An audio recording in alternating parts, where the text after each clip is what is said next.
साथियों, बंगाल ने अतीत में भारत के समृद्ध ज्ञान विज्ञान को आगे बढ़ाने में देश को नेतृत्व दिया और यह गौरवपूर्ण बात है। बंगाल एक भारत श्रेष्ठ भारत की प्रेरणा स्थली भी रहा है और कर्मस्थली भी रहा है।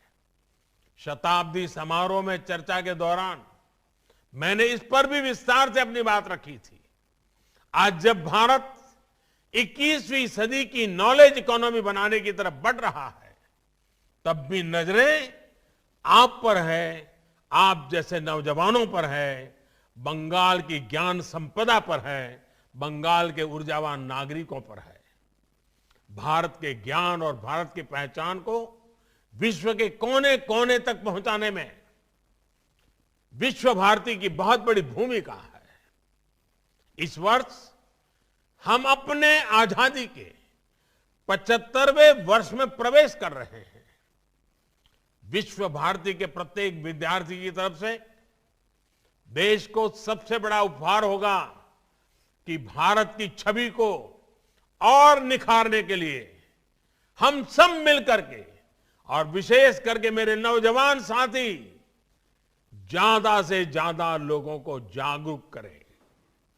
भारत जो है, जो मानवता, जो आत्मीयता, जो विश्व कल्याण की भावना हमारे रक्त के कण कण में है, उसका एहसास बाकी देशों को कराने के, पूरी मानव जात को कराने के लिए विश्व भारती को देश की शिक्षा संस्थाओं का नेतृत्व करना चाहिए। मेरा आग्रह है, अगले 25 वर्षों के विश्व भारती के विद्यार्थी मिलकर एक विजन डॉक्यूमेंट बनाए। जब आजादी के 100 साल होंगे, वर्ष 2047 में जब भारत अपनी आजादी के 100 वर्ष का समारोह बनाएगा, तब तक विश्व भारती के 25 सबसे बड़े लक्ष्य क्या होंगे, ये इस विजन डॉक्यूमेंट में रखे जा सकते हैं। आप अपने गुरुजनों के साथ चिंतन मनन करें, लेकिन कोई न कोई लक्ष्य अवश्य तय करें। आपने अपने क्षेत्र के अनेक गांवों को गोद लिया हुआ है। क्या इसकी शुरुआत हर गांव को आत्मनिर्भर बनाने से हो सकती है? पूज्य बापू ग्राम राज्य की जो बात करते थे, ग्राम स्वराज की बात करते थे। मेरे नौजवान साथियों, गांव के लोग, वहां के शिल्पकार, वहां के किसान, इन्हें आप आत्मनिर्भर बनाइए। इनके उत्पादों को विश्व के बड़े बड़े बाजारों में पहुंचाने की कड़ी बनिए। विश्व भारती तो बोलपुर जिले का मूल आधार है। यहां के आर्थिक, भौतिक, सांस्कृतिक सभी गतिविधियों में विश्व भारती रचा बसा है, एक जीवंत इकाई है। यहां के लोगों को, समाज को सशक्त करने के साथ ही आपको अपना बृहद दायित्व भी निभाना है।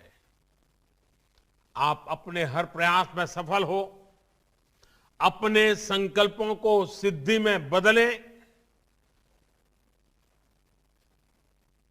जिन उद्देश्यों को लेकर के विश्व भारती में कदम रखा था और जिन संस्कारों और ज्ञान की संपदा को लेकर आज जब आप विश्व भारती से कदम दुनिया के दहलीज पर रख रहे हैं, तब दुनिया आपसे बहुत कुछ चाहती है, बहुत कुछ अपेक्षाएं रखती है। और इस मिट्टी ने आपको संवारा है, आपको संभाला है और आपको विश्व की अपेक्षाओं को पूर्ण करने योग्य बनाया है, मानव की अपेक्षाओं को पूर्ण करने योग्य बनाया है। आप आत्मविश्वास से भरे हुए हैं, आप संकल्पों के प्रति प्रतिबद्ध हैं, आप संस्कारों से पुलकित हुई आपकी जवानी है। ये आने वाली पीढ़ियों को काम आएगी, देश के काम आएगी। 21वीं सदी में भारत अपना उचित स्थान प्राप्त करे, इसके लिए आपका सामर्थ्य बहुत बड़ी ताकत के रूप में उभरेगा, ये पूरा विश्वास है। और आप ही के बीच में, आप ही का एक सही यात्री होने के नाते मैं आज इस गौरवपूर्ण क्षण में अपने आप को धन्यवान मानता हूं। और हम सब मिलकर के इस गुरुदेव टैगोर ने जिस पवित्र मिट्टी से हम लोगों को शिक्षित किया है, संस्कारित किया है, हम सब मिलकर आगे बढ़े, यही मेरी आपको शुभकामनाएं हैं।